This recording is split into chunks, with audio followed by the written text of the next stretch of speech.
Welcome to the Wake and Bake Podcast. We've been having technical difficulties, people, so that's why we haven't posted an episode. In a week. It's not because we're flaking on you. It's because we try to record and, it doesn't record. Yeah. I'm just not that good at this. I think it's been my memory bonking out because I wasn't deleting our old videos,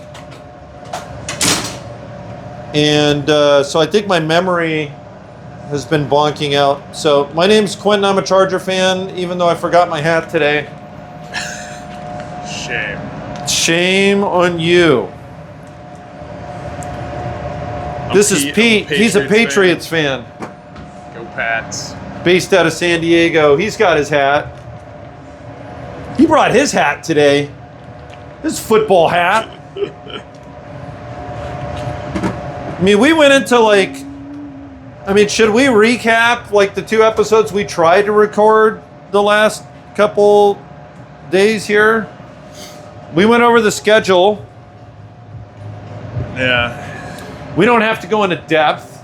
We can make it quick. Well. Chargers got to fly a lot of miles. What's that? The Chargers got to fly a lot of miles. Chargers have to fly the most miles in the NFL, which sounds horrible. You would think I would be upset as a fan, right? But it's actually because of that reason, the NFL was really nice about the way they structured it. A little give and take. You think the NFL... There was definitely give and take. Is a compromising league? Right? No. You know what? No, it is definitely. I mean, you couldn't, despite the raw number of the miles, the schedule's fucking fantastic. I mean, they did, we opened the season with our entire division. Take on the Chiefs first, which I love because you've got the beginning of the season equalizing effect. They're gonna be figuring things out. Teams are always kind of figuring things out week one, and I think that equalizes things. And the biggest thing here is the way the Chargers want to play football. It's the kind of football you want to be able to win at. That's the kind of football that will win you games the first game of the season because it's just going to be punch you in the face. We're going to run the ball. It's not going to be cute. Yeah, it's going to be, let's just ram it down your throat and see how you like that. Well, and a lot about week one is who's more conditioned coming out of the preseason. That has a lot to do with it. I feel like the skill type, the creative plays and stuff, that's all the stuff that takes time to gel. Right.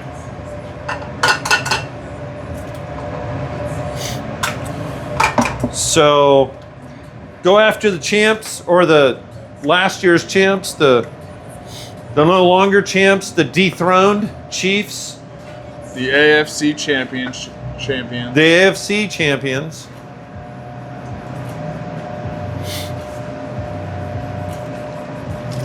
We can give them credit for winning the AFC.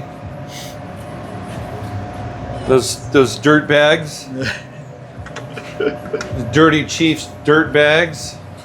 Then we go play the Raiders, the Pete Carroll Raiders, which is perfect. They're only going to have one game under their belt, so they'll still be kind of ironing kinks out. That's who we want to see. They might be 1-0. Yeah. After playing the Patriots, or they might be 0-1. They might be I give it 50-50. Right? Yeah, they might have gotten embarrassed by What would you give the it? Mike Vrabel Patriots. What do you give the Raiders Patriots? 50-50? Or are you going to give your Pats the edge just because they're your Pats? Yeah, I will always give the Pats the edge. 51% Pats. Even this year, in the darkest era since the 90s. 51% Pats. Fair enough. Can't say I wouldn't do the same. Then we get the Broncos, game 3, at home. So we do the Chiefs in Sao Paulo. We hit the road. We go hit Vegas. That's our away game next week. By the way, we're playing Friday night, and then the Raiders is Monday night, so we get kind of an extended week there for the travel. Yeah. Which is nice. Here's the thing, too. We're going to fly home from Sao Paulo. We get it's an extended week.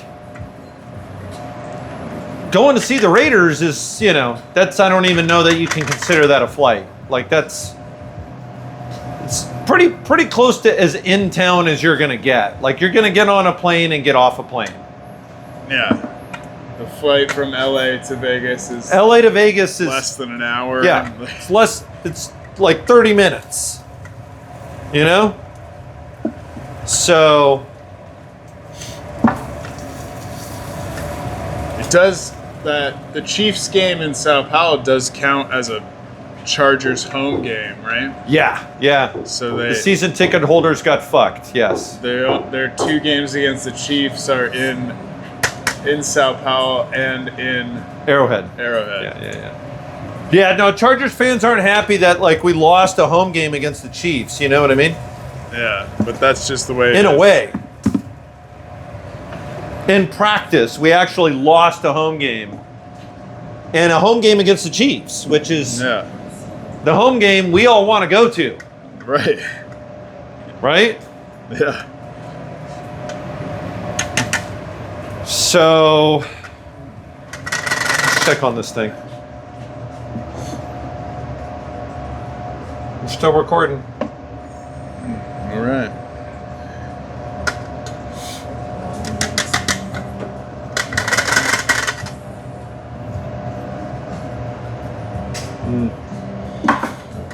Yeah, I'm not going to screw with it.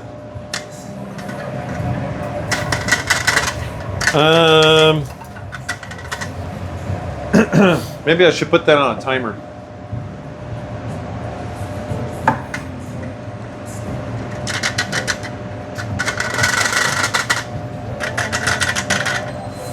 Then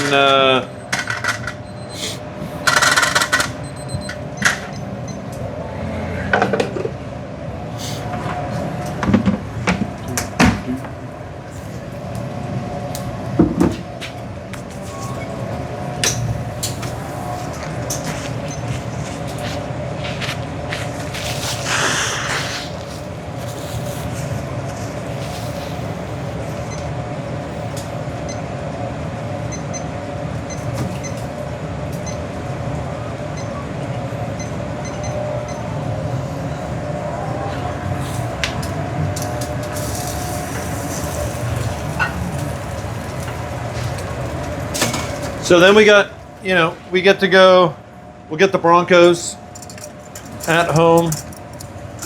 A true home game.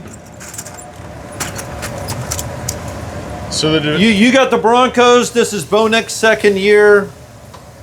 Sean Payton has had his system rolling a few years now. I think the Broncos will be a better team than they were last year. Absolutely. I think that's going to be that's going to be a good test right there. I think that's going to be a good squad. We're 3 games into the season. The teams are starting to gel, get good at football. That's going to be a quality game against a decent team. I mean, it's the 3 division games to open the season. Yeah. But the biggest thing is the Chargers do have a legitimate chance to run the division. Out the gate. Oh yeah. Stack up wins every week. That's a very, I don't want to say it's probable, but we got a real good chance. I mean, we can do that. They can do that. They can totally do that. You couldn't set it up better to do that, I feel. Yeah. I think starting the season against the Chiefs gives us our best shot to take a win on the Chiefs, which we've played them tight. The last season, we played both those games hella tight. So,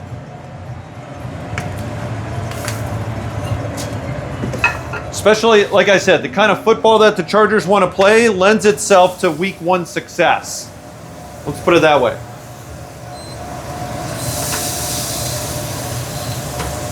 If you got to do the high-flying thing to win games, that's not what you want to do. It's much harder to do that week 1. I agree. They just don't have the creative stuff in the playbook yet. I mean, you got to practice that stuff. Your playbook's always evolving, so yeah. It's in its simplest form. Go old school, yeah. Old school football is what the Chargers want to be able to do. All day, every day, they're going to get to take that to the Chiefs. Full effect. See if they can do it.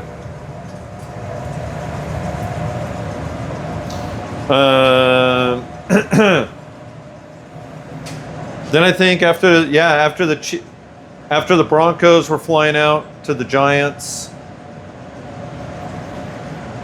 So short and skinny as we're playing really all of the worst teams we get to play next season. They're all on the road. It's great. All of our weakest opponents. We get to play all of our strongest opponents at home. It's a benefit, yeah. For the rest of the season, we got the Vikings. The strongest opponents for the rest of the season are the Vikings, Chiefs, Eagles. We see both, and the Commanders. We get to see Commanders, Vikings, and Eagles at home. Yeah.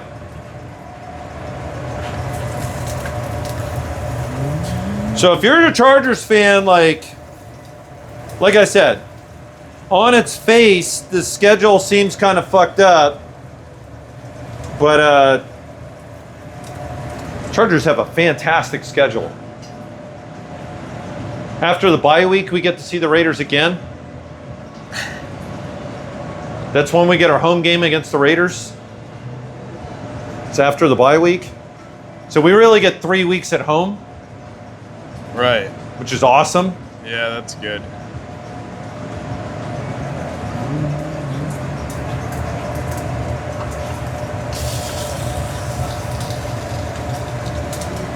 We were talking about the Pats.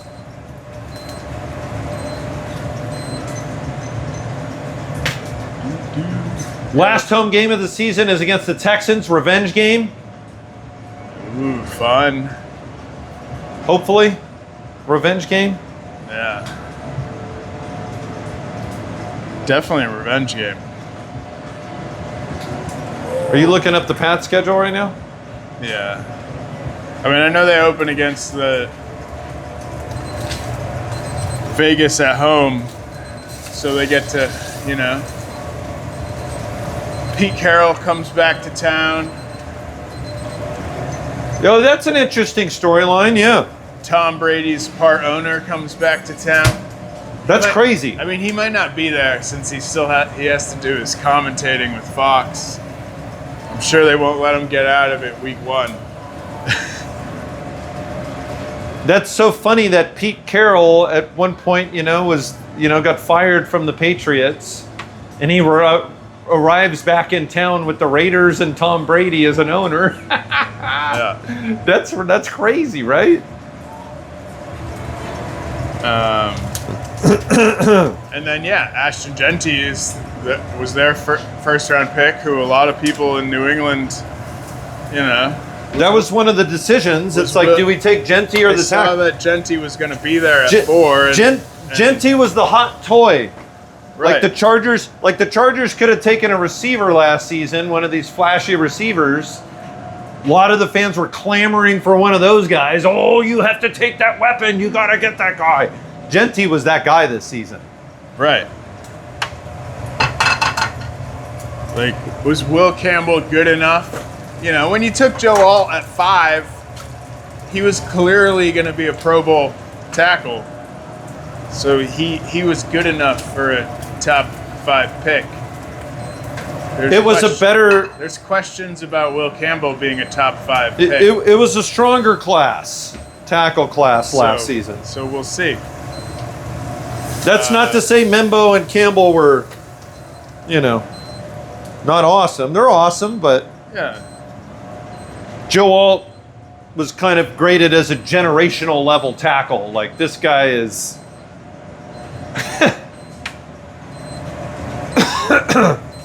And then the Patriots go to Miami week 2. Their house of horrors, especially playing early in the season in the humidity of Florida. What was it? They go to Miami week 2, which has always been their house of horrors. Early, That's true. That's true. like in The general, Dolphins but have always haunted the Patriots. But especially early in the season when it's still Oh, yeah. hot and humid as hell. That's down funny. Like, that's always been the constant. No, regardless of what coach has been there. there. Yeah. Whatever it is, the Dolphins. Even Tom Brady's record there is like is like 500. Always the Dolphins. The Dolphins. Maybe even below. The boogeymen of your division, right? Yeah.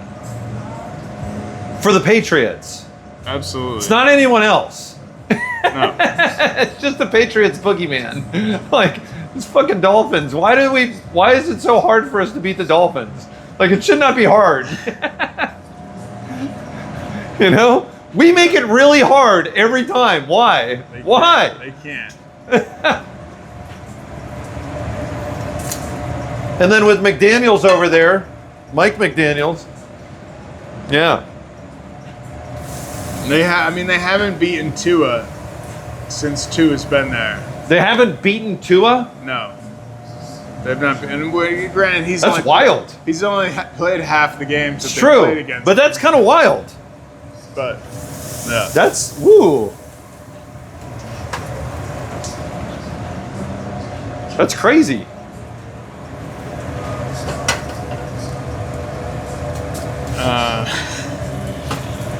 And they get a home game against the Steelers, which, you know, the Steelers are a solid team. We'll see how they shake out their quarterback situation.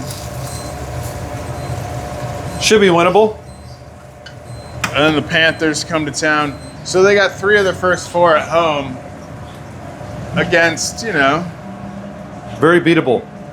mediocre teams. So, you know, the past couple years they've just started 1-3 like every year, and it's been, there we go. There's just no climbing out of it. If they could start, you know, 2-2, 3-1, then they're instantly more competitive than they were over the last 3 years.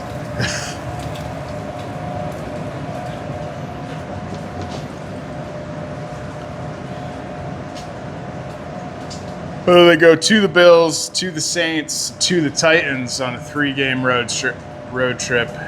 Bills, Saints, Ravens? No, Bills, Saints, Titans. Bills, Saints. Well, Saints are in a similar Pittsburgh situation here. They are. And a new coaching regime. And new coaches. Brand new coaching regime. They're probably not as And good Brandon as Staley Pittsburgh. is their defensive coordinator. Yeah. Which,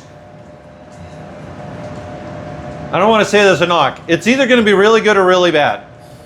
That's Staley's track record thus far. Either really good or really bad. Unfortunately for Brandon Staley. I mean, the Patriots have not played well in New Orleans for a long time.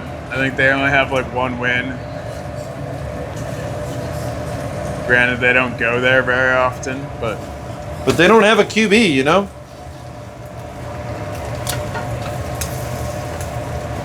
They thought they had a QB.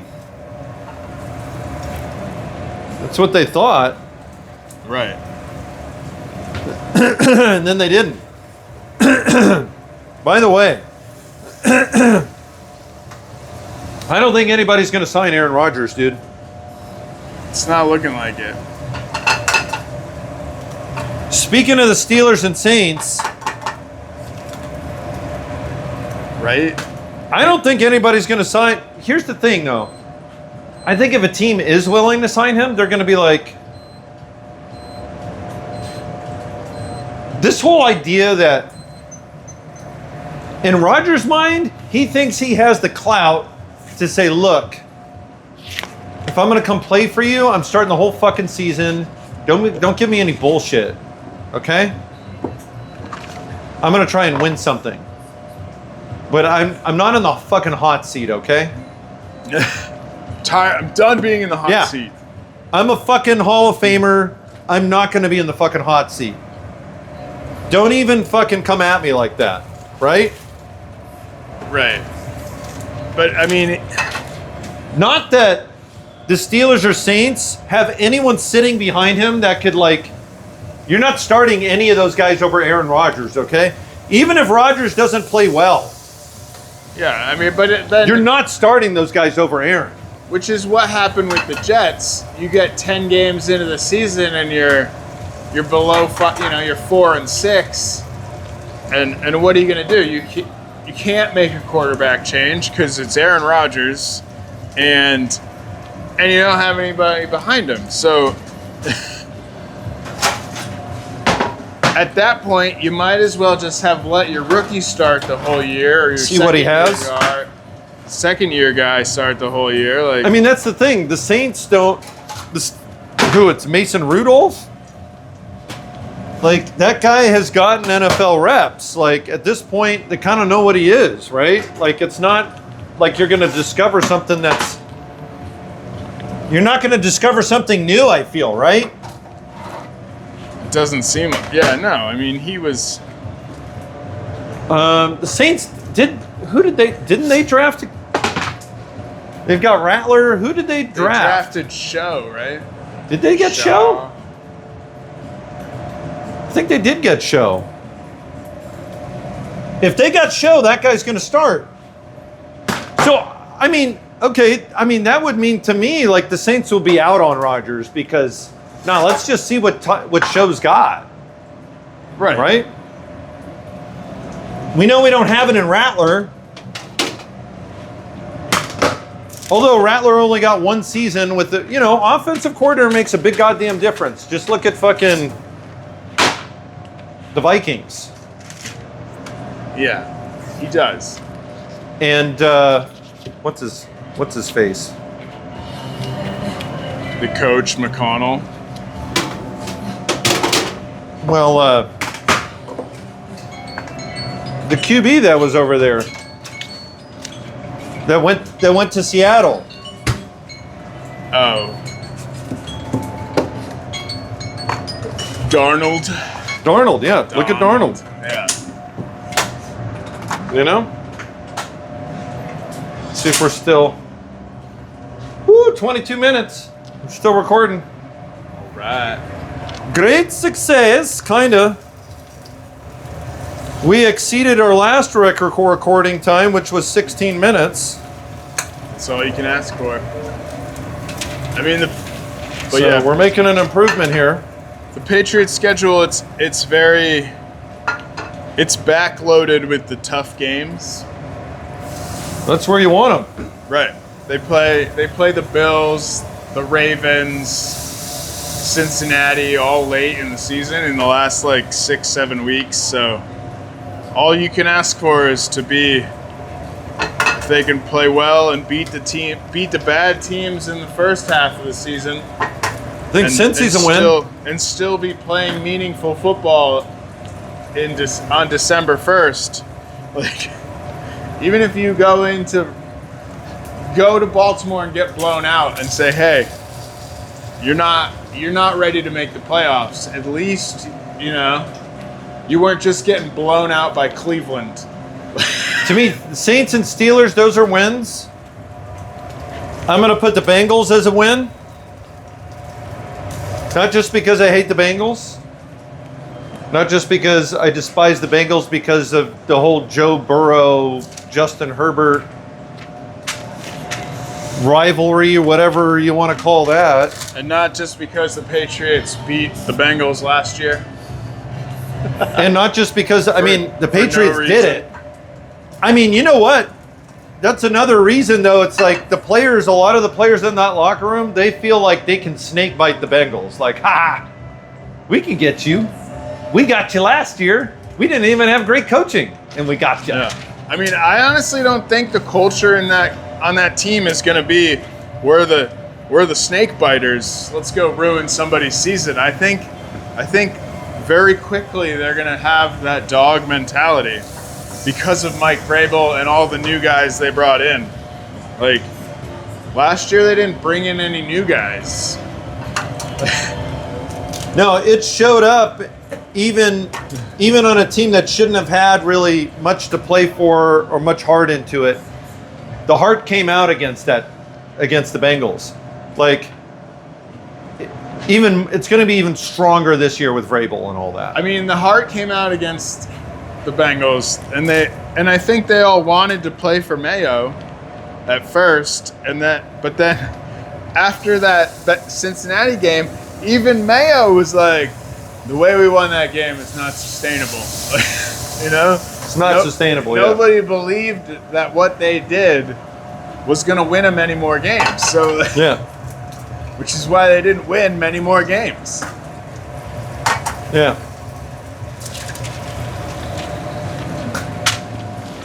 Wasn't a pretty win, but it was a win. Yeah. So, I mean, I'll go down a small tangent. People, the Bengals are going to be bad next year, okay?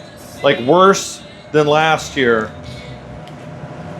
I think they're going to have a culture meltdown. Their star defensive player won't show up for practice.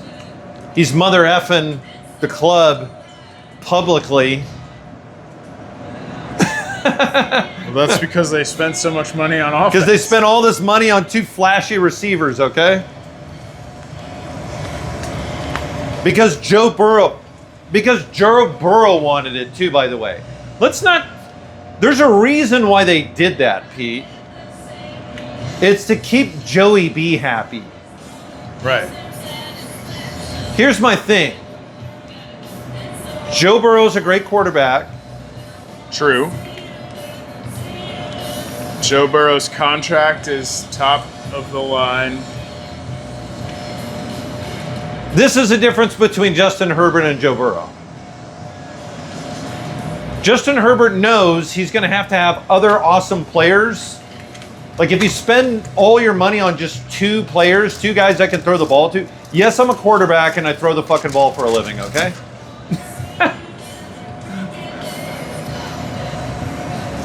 But you got to have it on all fronts. You can't, that's why the football is the ultimate team game. You cannot have a weakness on the entire field. Otherwise, it will be exploited. And when it comes time to win and you really have to win, you will not. You'll meet Bill Belichick and he will make you look like a clown. Or Andy Reid, and he will make you look like a clown. Yeah. You know? Like, these guys are too good. If you've got a weakness, they will make you lose that game because of that weakness. Look what happened to the Chargers. The Chargers had a weakness, and the Texans exploited it to its fullest. Give DeMeco Ryans some cred. They knew exactly how to play the Chargers, and they played them exactly that way. And they won.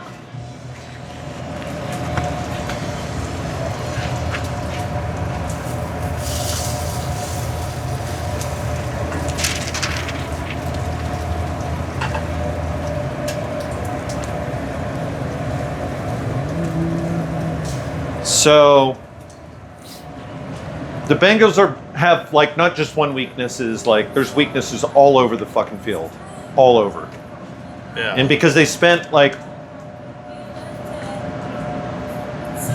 what did they give Jamar? Is Chase making like $60 million? I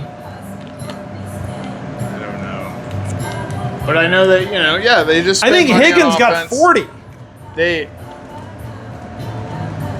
And the whole problem was last year their defense was terrible. Like, Yeah.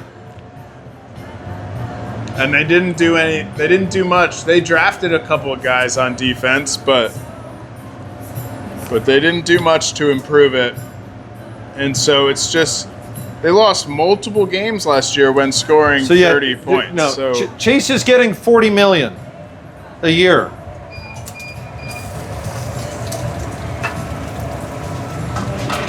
he's getting quarterback money. Almost quarterback money, yeah. That's like...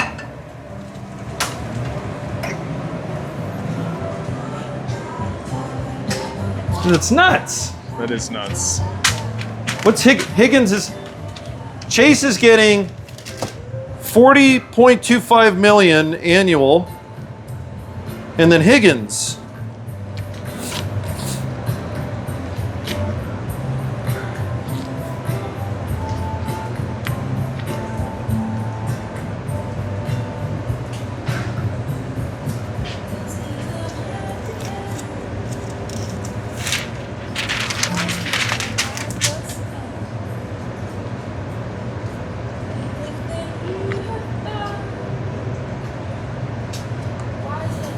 So Higgins is getting an annual of 28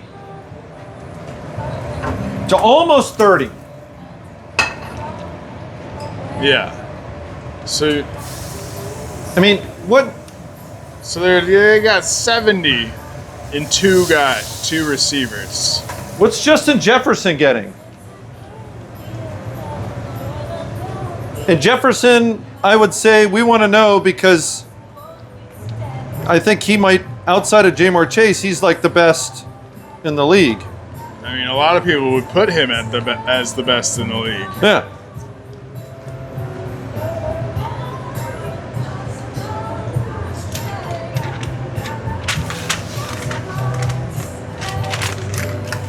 So Jefferson's getting 35 annual. And that's probably only because he signed his contract first. And that's because he signed his before Chase, like way before Chase. So he got his, and then Chase got a little more than that. Chase reset the fucking market by about $5 million, which is significant. Yeah. And then that makes Higgins, who that was the whole thing with Higgins is if he goes somewhere else to be their number one, is he good enough to be an elite number one? As good as Chase. He's a fantastic number two. He's the, he's the best number two in the league. But if he's the number one and he gets number one attention, is he still putting up those numbers? That's a big question. Agreed. I mean, yeah. Everybody feels he can be a number one. Everybody feels on any other team he's the number one. Right. It's just that he's with But Chase. he's never actually been it because Chase is there. Right.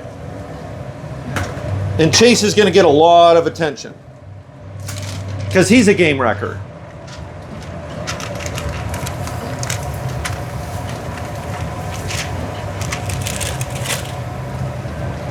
So Bengals are a win for the Patriots.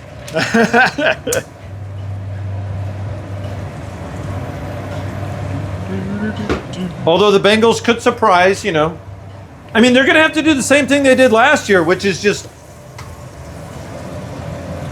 gun it. Just hope that arm and those wideouts, they're just going to have to ring it up. Yeah, I mean, every game. They're going to have to score like 1 million points. I like the Patriots defense. Certainly their secondary is, one of the best cornerback tandems and safety tandems in the league when everybody's on the field. And then they vastly improved their pass rush through free agency in the draft. So all in all, their defense is a lot better than it was last year. Should be. And Mike Vrabel said it in either his opening press conference or one of his early ones. Like,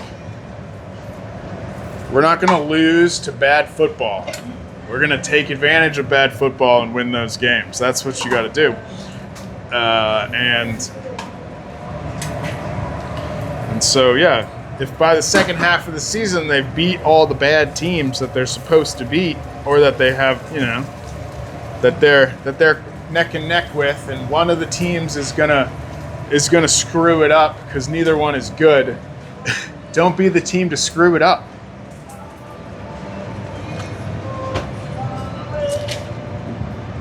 Right?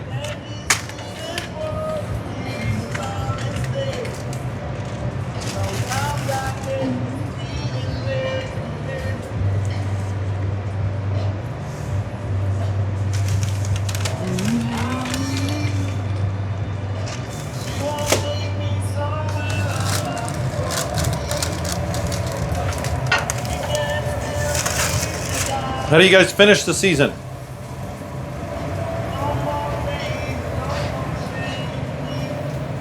What are the guaranteed? What are the teams you're probably going to lose to? That it's not 50-50. It's not up for grabs.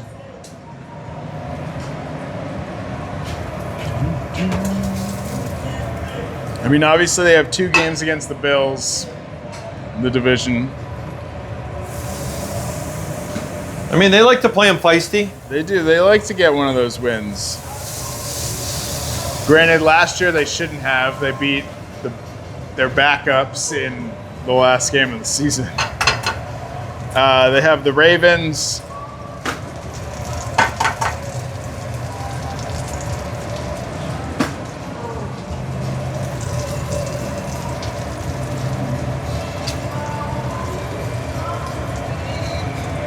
I mean, the Ravens, the Bucks, and the Steelers are probably the three best opponents that they play outside of the division. Oh, wow, you put the Steelers in there? Until they don't make the playoffs, they're a playoff team.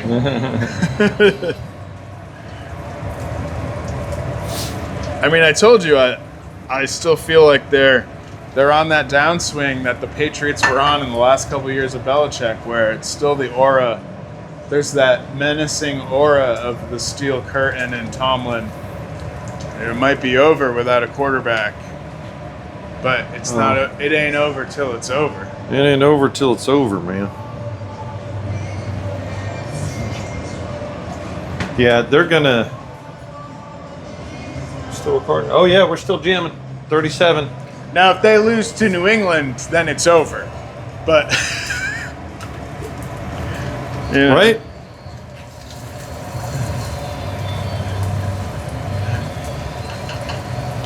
Tell you what, that's going to be a really good game for to test the offense, see where it's at. It's going to be a really good game for that. Absolutely, because they're still going to have a really good defense. You're going to be mid-season, and the Steelers' defense is going to be even better, I think. That Steelers' D is going to know they have to win every game to give themselves a chance. Like, that defense knows, like, we can't have an off game. We got to come out and stone motherfuckers every game. Yeah. They know they're going to know that, you know? Right. And they'll have the personnel to do it with Harmon, and they got a lot of dudes. They got some dudes in the draft. Just not a quarterback. Just not the most important position on the field, which they just cannot get right for some reason. I know.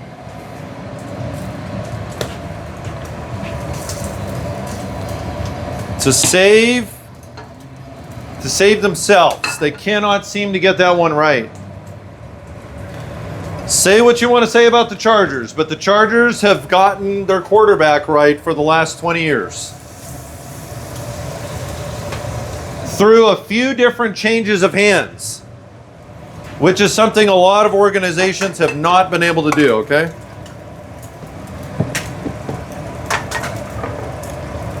Say what you want to say. Just not a championship quarterback. Yeah. Just not a Super Bowl winning quarterback. Yeah. Come on. Exactly. A Super Bowl. It takes a lot to win a Super Bowl, okay? Yeah, well. That's It's going to happen.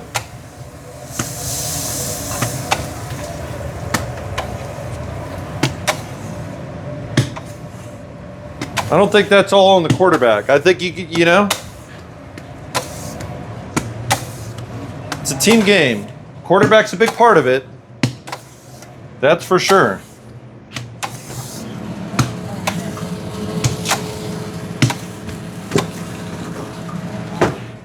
But he cannot win Super Bowls by himself. That's a fact.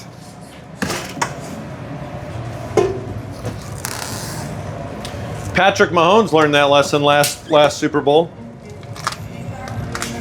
It's true. He couldn't win that thing by himself. He was like running for his life.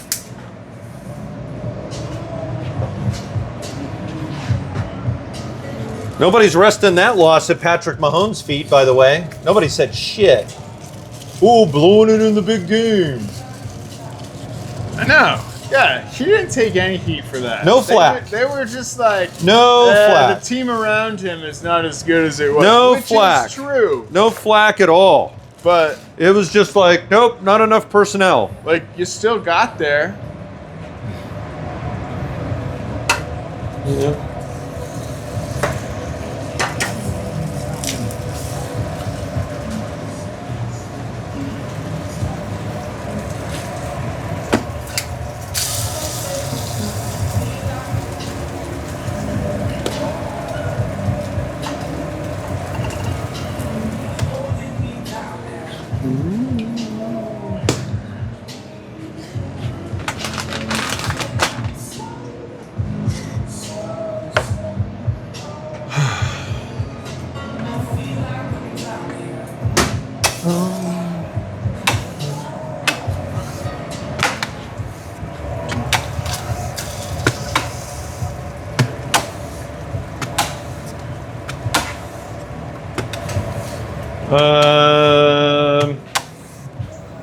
You hear the report about Caleb Williams? Yeah. No. What did he do? We done with the Patriots schedule? Yeah. Yeah. So Caleb, apparently Caleb and his dad were trying to pull some Eli Manning shit last year. And get out of Chicago? Oh yeah. And not just grumbling about it. Okay, this is the big difference. It wasn't just grumbling, like, I don't want to go play for the Bears, fuck. Interesting. I know that strikes close to home for you after the Eli Manning shit. As a fan, yeah. That's just such a... But here's the problem. This is like as if Eli Manning ended up on the Chargers. Yeah, like it came out that he didn't want to play there, but they didn't trade him. Yeah, so that's exactly he's it. Still on the team, and the fans. This is as if Eli Manning actually ended up on the Chargers. Yeah, and the fans still have to cheer for him. And then the Chargers, and then the fans find out later, like, what? And not just later, not like 5 years down the road where no, he's having a solid career. This is 1 year later. He's a successful starter. Yeah. And it's, water under the bridge. Hey, this is 1 year later where you're still kind of wondering if he's the guy, maybe he's not. There's a chance he's not. You showed some signs rookie year, but it was not fantastic. It's not that there aren't doubts. The doubts are still there. The fans are not unquestionably in love with you right now. To where they'll forgive your flaws. Yes. So it was so strong that at one point, this was kind of crazy. At one point, the GM of the Bears, Ryan Poles, who's still the GM, I believe, because he was getting a lot of accolades for his roster stuff over the last few years. Like, he's doing his job. Yeah. Poles. But at one point, the GM of the Bears calls them up and says, "We are drafting you." Which is what happens when you have the number 1 pick.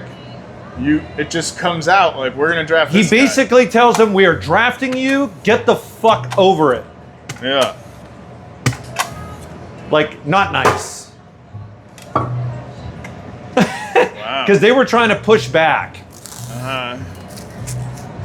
Caleb Williams' dad was trying to push back. Like, trade us to the Vikings.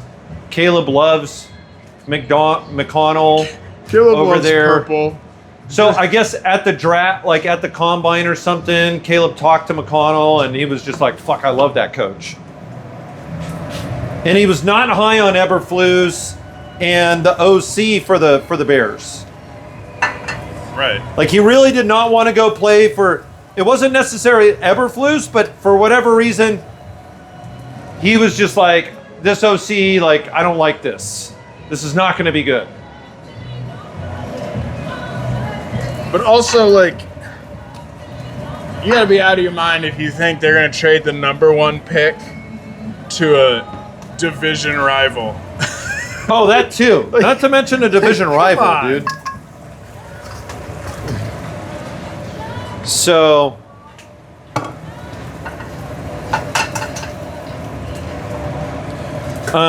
this is how far it went with Caleb's dad, though. Caleb's dad was looking into having Caleb go play for the UFL for 1 year And forgoing the draft. to side skirt the draft and then come out as a UDFA the subsequent year. That's how far it went. Dang. Or like going to court over it. Which I mean- really would, like, ruin the cred of the league. Like, The collective bargaining agreement, like the players, that now you're beefing with the Players Association, actually. right. Because the other players are going, fuck you. This is our system. I had to get drafted. You're going to get drafted. Like, there's only one way to get into this fucking league, dude. Yeah. You don't get to pick where you go. I didn't get to pick where I got to go. You sure as hell aren't either. I don't give a fuck who you are.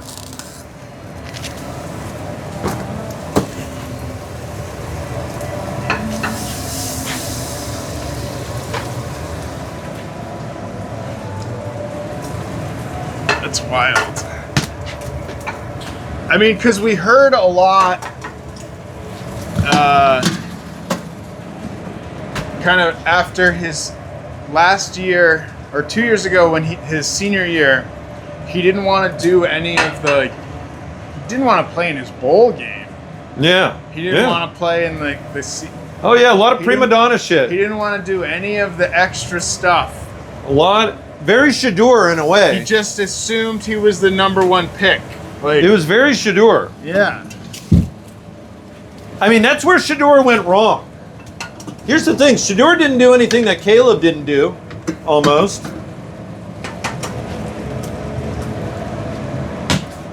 But I think that just the league was just like, enough of this shit. Yeah, we're sick of these 20 Enough of this shit. We're sick of these 20-year-olds Yeah. thinking they run our league. Dictate And they to can do me whatever. how Yeah. good you're going to be. Like, you guys don't bust every once in a while. Get the fuck out of here with that. So,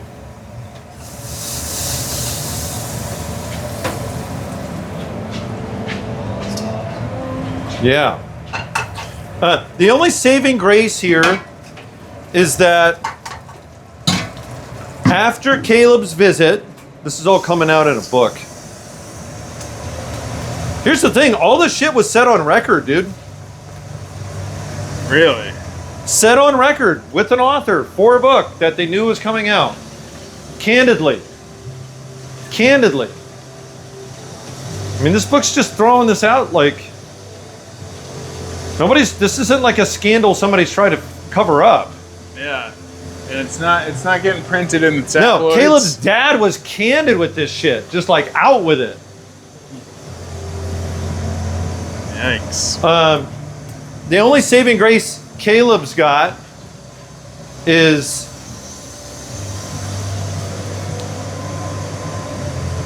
when he went to go do his visit, So supposedly Ryan Poles at some point pre-draft is like, we are fucking drafting you, get over it. So I think Caleb, this was my impression, at some point Caleb goes, okay, let me fucking fly out to Chicago, let's go see the place, let's go meet the people, enough of this fucking talking, let me go see it. After his visit, he goes, okay, I can bring the Bears back. We can fucking do this. So the visit did go really well. And he decided, Okay. because he was faced with this decision, they were considering, I guess infamously, John Elway and his dad pulled some shit like this. With the Colts. The Colts were going to draft John Elway. And I didn't even know this story. Supposedly, you know, and so the way they applied pressure was just burning down the city. You know, talking shit about Indy. Fuck Indy. We don't want to go play in Indy. Like turning the fans against it. Jeez. Yeah. Turning the fans against the draft pick. That's what they did. That's what they did. And it worked. So that's what they were considering. Is like, are we going to torch Chicago? Are we going to nuke this? You know? Are we going to come out against Chicago so heavy that they cannot draft us? I mean, that's what it sounded like in the beginning of your story. It was going that way. It was going to go that way. Like, dude, it really was. Totally going to go that way. But Caleb went there and it was like, I can't do it. I can't nuke this city. Let's go. Let's go. Let's do it. Right. So to his credit, he went there, did that. And despite his concerns, he actually does deserve some credit. Like during the season, he seemed to give it his best and accepted blame for losing games. Yeah, even with grace. he did. Supposedly he went in front of the whole team when Eberflus got fired and said, this is my fucking fault, it's not acceptable. Which is kind of crazy considering the reservations he had before he went there, like about the coaching regime, and going like, I don't fucking like this. Right. Or it's, I never liked Eberflus, that's why I didn't want to play for him. So now I got my way, and now let's go. Yeah, now let's go.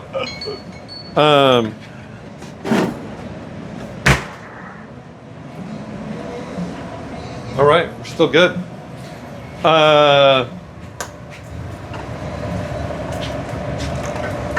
Well, I mean, I read that article. Supposedly, I don't think that's the way it went, though. You know what I mean? He didn't come at it like I was right all along. Like, see what I was talking about? Yeah, okay. Now that these assholes are gone, let's do some real ball. Right. Well, that's what I mean. He's smart enough to spin it a different way. Yeah. But in the back of his mind, really, you know. Right? In the back of his mind, he was like, fuck, I knew this was going to be a shit show the whole time. So Rich Eisen said something that was crazy.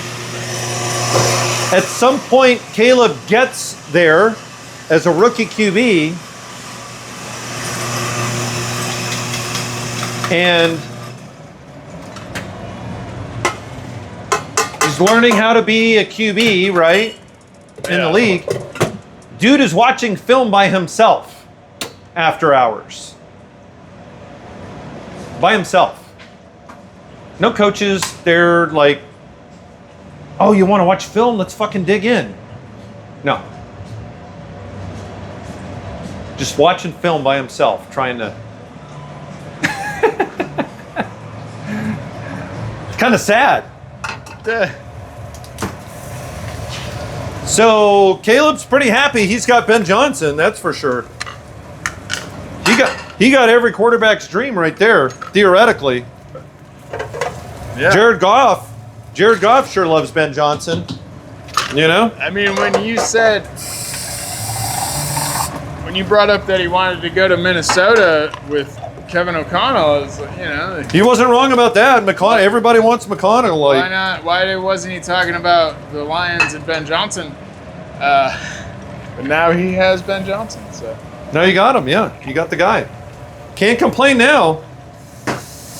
Definitely can't complain now, dude.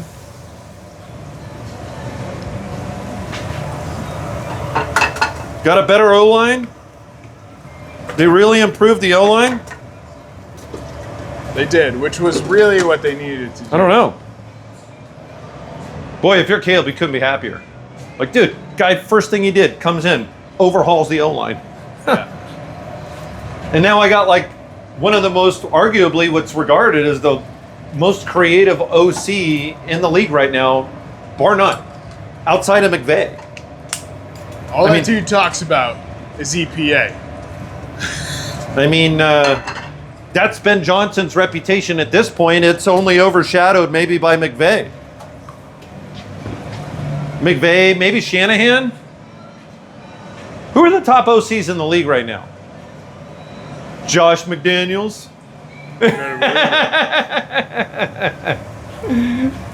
Besides Josh McDaniels and Greg Roman? I don't know. A lot of names on I'm not going to put old G-Ro. I like G-Ro. I don't know that I'm going to put him in the top coordinator. I mean, as far as offensive minds, it's still McVay, Shanahan, and right, McVay, Shanahan. You could put McDaniels could be in the conversation. We'll see how this year goes. For sure. If historically, you can't deny it, right? Right. But we'll see what There's always been questions on whether he could do it without Tom Brady. Yeah. Well, yeah, exactly. Right. Yeah. So we'll see. One, it's a limited sample size without Tom Brady. Exactly. But two, he has had really bad teams. Because it wasn't. Well, I mean, hey, with the Raiders, he had Carr and Devontae Adams, right? Like, right. You should be able to do something with that. We'll see. Yeah. That's the only knock he has on him. We'll see. I mean, he's got a QB. I don't think anybody, that's going to be some real shit. If the McDaniels offense doesn't fucking click this season, I know that he's kind of in a short leash. The New England media, everyone wants to ask McDaniels, like, so what was up with that Tim Tebow thing? Right? like what did you see? What did you see there, dude? Why did you draft that guy? What the hell were you seeing there? Yeah. Everybody kind of jokes about it. Nobody wants to ask him flat out. Right? It's pretty embarrassing. Explain Tim Tebow to me. How you leveraged your whole career on Tim fucking Tebow. Yeah. So that's the knock on McDaniels, right? Josh McDaniels is just like, on one hand, you had these brilliant years for so many years with Tom Brady, but outside of that, it's been...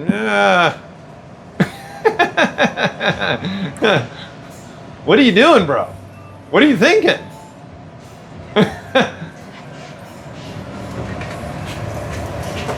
We'll see. Would you say he's kind of in a hot seat? Expectations are high. Expectations are high. I would not put Josh in the hot seat, only because he's so beloved. Here's the question. If they kind of shit the bed offensively, like if they can't make it gel, yeah. Do you think he gets a second season as OC?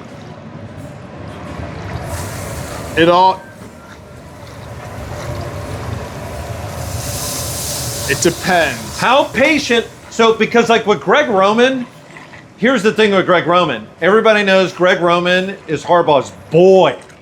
Like his boy. Right. So, Charger fans are like, yeah, we're stuck with this guy for at least 2 to 3 years. Like, there's no way he's a one-off. If we don't do great one year, like, he's going to get a second year, maybe a third year. Yeah. You know? Do you feel that's the way it is with McDaniels? I think so.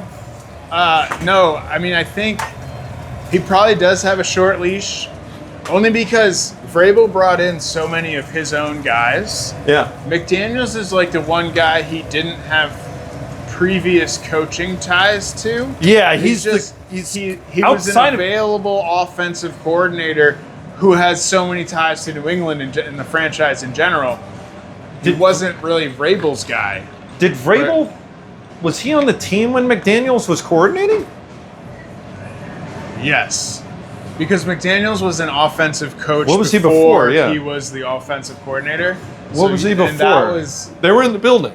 Yeah. I don't remember. Why don't you know this, Pete? Because it was 20 years I want to know his whole history, Pete.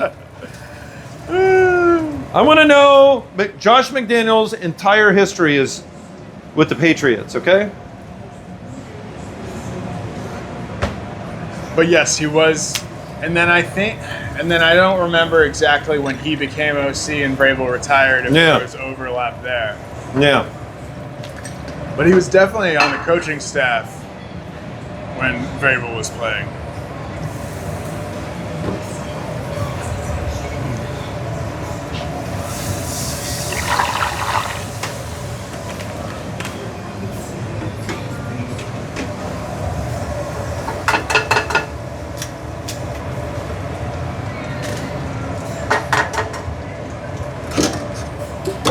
Oh, I don't think I really finished up my thoughts on Rodgers.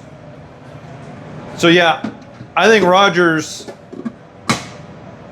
Yeah, I'll put that's my big bold prediction. I don't think anybody's going to sign him because in his mind, he's like, I'm going to start. I'm going to set these things, and I'm going to run my offense. Yeah, yada yada yada. And he's got all these caveats. It's the same reason. Hey, Charger fans, Keenan Allen ain't coming back. He's done. Done. It's over, people. I loved Slayer, okay? But it's over. The Chargers offered him an extension, a reasonable one, so he could retire a Charger. And he said, no, I want top of the market receiver money because I had a good season last season, which is fine. But I said it when it happened. Keenan Allen is going to get 1 year with the Bears, and he will not work again in the NFL. And it's the same thing. Keenan Allen probably wants $10 million, some kind of multi-year $10 million. And teams are going, dude, you're 32, like you're injured half the time. You're not an X receiver. You're a slow, crafty Z with pretty good hands. Not bad hands, pretty good, but Keenan's got some drops. You're not even giving him elite hands anymore? I don't think they're elite. No. I've never really thought they're elite. He'll have, every game, he'll have this one drop that's like, what the fuck? At least just one. Just one. It'll be one. But it'll be for like a touchdown or something. Or a crucial third down. Ladd McConkey has better hands than Keenan Allen. Ladd McConkey has elite hands. Elite. So did Wes Welker until the Super Bowl. Until the Super Bowl. The one drop everyone remembers. So did Mark Andrews. Yep. See? Yeah, same thing. So did Mark Andrews. Okay, yeah, but Keenan Allen has that play once a game, okay? All right, so yeah. Not once a season. They don't make the Not Super once a season. So many times they don't make the Super Bowl. Exactly. Keenan was close. So close. But again, he wants $10 million. He's never going to get what he wants. He's never going to get what he thinks he's valued at. And the Chargers have moved on. I promise you, they're not even calling him. Not even. No, well, they drafted. What the fuck would they call him for? Like They drafted 2 receivers. He doesn't even have a starting slot on the team. Yeah. There's nothing they get from that guy that somebody else can't do better or have more versatility with.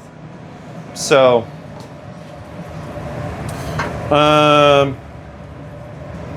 getting back to Rodgers. Rodgers is in the same boat. Nobody's going to deal with this bullshit.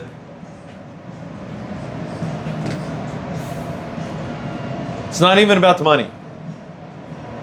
Just, I don't think anybody wants to deal with this bullshit. They rather start some other quarterback than deal with this bullshit. Yeah. He's not Joe Flacco. If Rodgers was coming at the league like Joe Flacco, like, hey man, I'm a journeyman, fucking hire me out, bro. I'll throw some balls. Let's go. Yeah. I don't want to sit on the couch. That's the exact comparison. Joe Flacco is out there like, hey dude, I still got some game. Let's go. He's also okay with being the backup and mentoring the young guys. Yeah, exactly. Which clearly Rodgers. Oh yeah, he's got humble. He's got humbleness to him. You know what I mean? By the way, does Joe Flacco have as many Super Bowl wins as fucking Rodgers? Sure does. 1-1, right? They each got 1. 1-1. Yeah, Flacco's got a ring. Fuck you. Look at my ring. Rodgers, who do you think you are? I got as many rings as you do, brother. You know? The Flack attack. Flacco's working. Flacco was playing in the playoffs. Flacco was playing in the freaking playoffs it wasn't last season. It was the season before, right? 2 years ago, yeah. He got the Browns hot, looking dangerous for a hot minute. Until he reverted to old Joe Flacco. Wah. Started doing his best Jameis Winston impersonation, throwing INTs like they're... Throwing 60-yard INTs. Jeez. Throwing candy up there.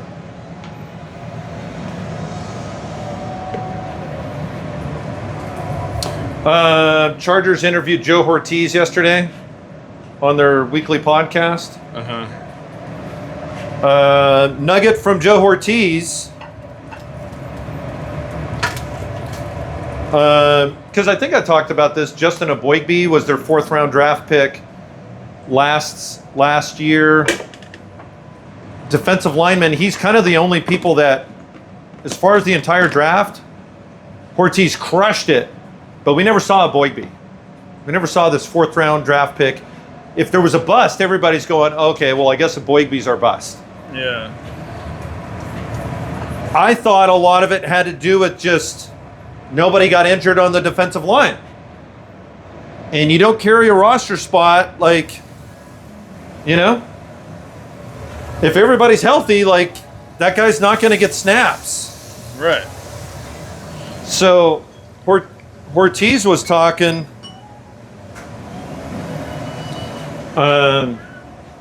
Still rolling.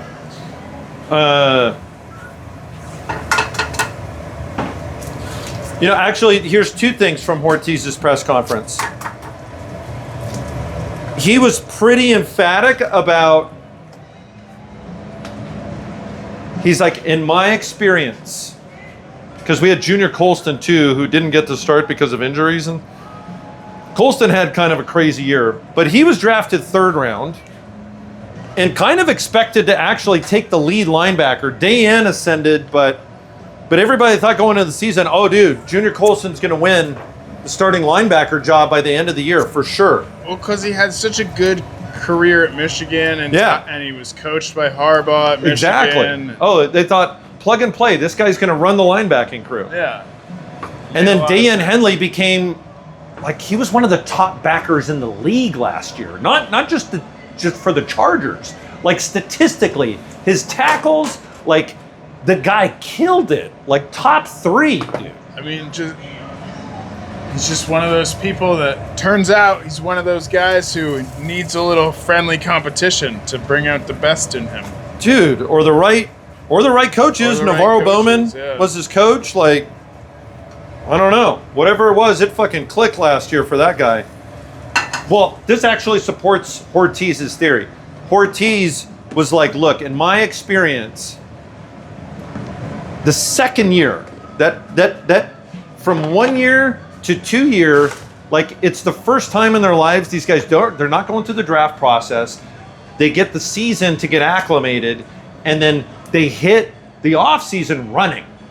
Like running. A full off season of full NFL off season. Well, they've had their primer, and he's like, these guys aren't going to school. They don't have to take classes. Right. Like, it's football. You're a pro in the league. It's time to get better. Yeah. And in this offseason, they make huge jumps. He's like, every offseason, he's like, so that's why it's like guys like Tarheeb and Cam and Ladd who were able to contribute so well last year. He's like, man, like I'm just these guys. But he was like, in the case of Justin Aboigbe, he's like, dude, we sat down with Justin at the end of the season. We talked about this, like, hey, this is your chance to go. And he's like, I saw Aboigbe in the gym every morning this off season. So here's actually, that's the thing too I wondered about, like if these players have access to the facility in the off season.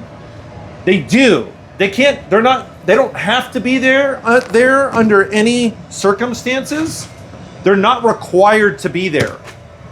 Right. But the players have full access to the facilities and everything that facility can provide. Which is, by the way, Ben Herbert and the trainers, they can do that. They're there to support these guys and train these guys.